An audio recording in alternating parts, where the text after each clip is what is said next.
A cup of mustard, is the largest vowel on the color vowel chart, and that's because it has two jobs.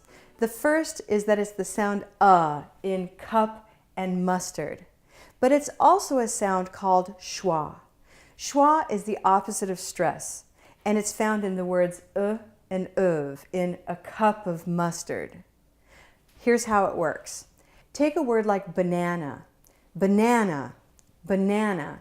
Banana is a black cat word, but listen to the first and third syllables. Banana, banana. Right here in the middle is schwa. This resting position is central to the rhythm of English. You come down low and come out high for the color and come back. Banana. Try it again with yoga.